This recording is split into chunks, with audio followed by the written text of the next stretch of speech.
On a calm Sunday evening, June 1st, 2025, the streets of Boulder, Colorado filled with people walking in solidarity. Families carried signs, elderly couples linked arms, and chants of peace echoed through the city.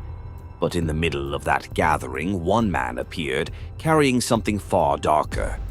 Witnesses say Mohamed Sabry Soliman unleashed a homemade flamethrower and Molotov cocktails into the crowd, turning a peaceful march into chaos within seconds. 7 people were injured. An 82-year-old woman later died from her burns. Investigators say the attack was fueled by hate, targeting those who stood for beliefs different from his own. Now, Soliman faces both state and federal hate crime charges, accused of murder, attempted murder, and using incendiary devices against civilians. The case has not only shaken Colorado, but it has forced the entire nation to confront how quickly hatred can ignite into violence. This is the story of the Boulder Firebomb Attack, the day fire tore through a peaceful march.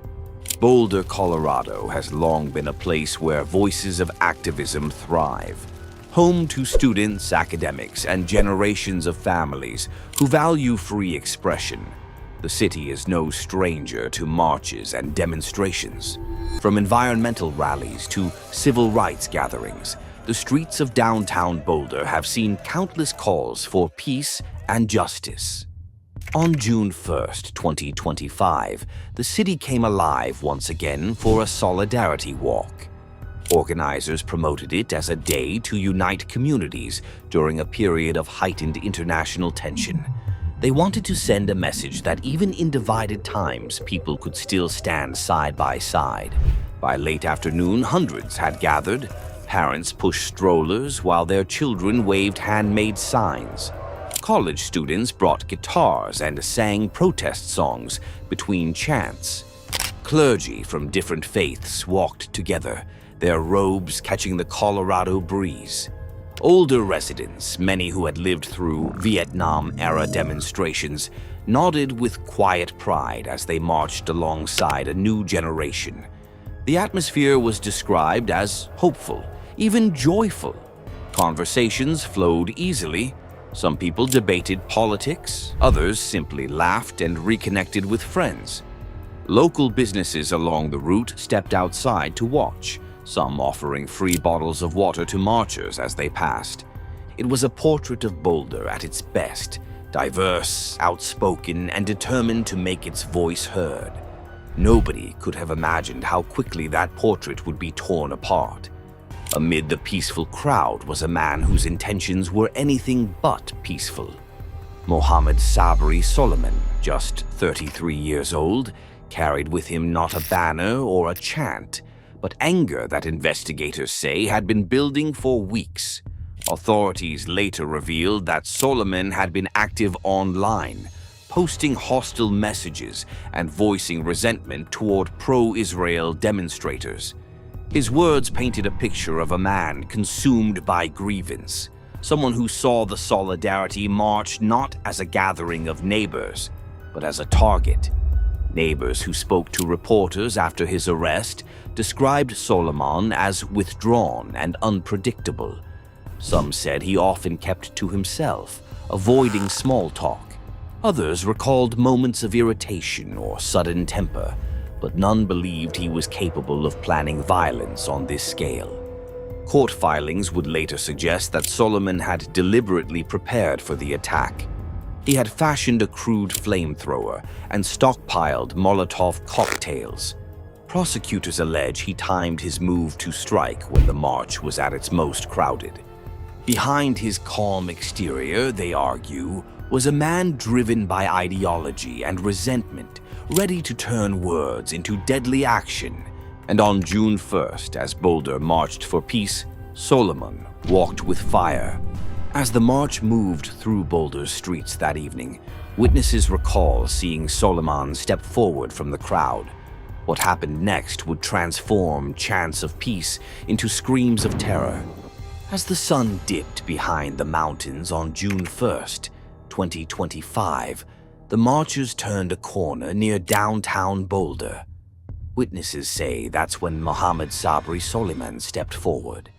At first, some thought he was just another demonstrator, but then he pulled out what investigators later described as a makeshift flamethrower. Without warning, he ignited it, a stream of fire blasting toward the crowd. Panic erupted instantly. People screamed, scattering in every direction. Parents grabbed their children. Older marchers stumbled, trying to get away from the sudden flames. Within seconds, Soliman hurled Molotov cocktails, homemade firebombs, into the mass of people.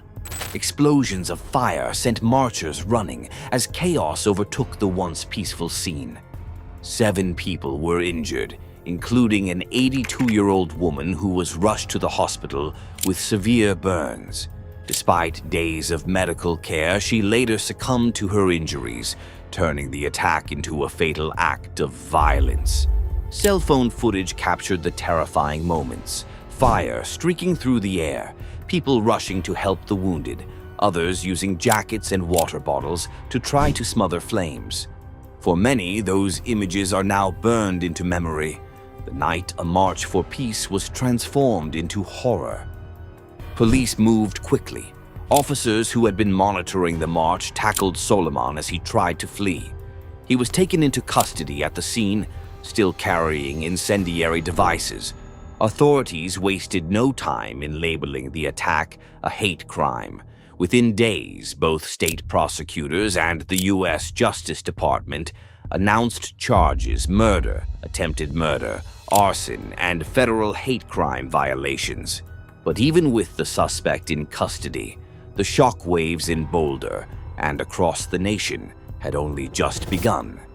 After his arrest, Mohamed Sabry Soliman was charged with a long list of crimes. At the state level, murder, multiple counts of attempted murder, and the use of incendiary devices.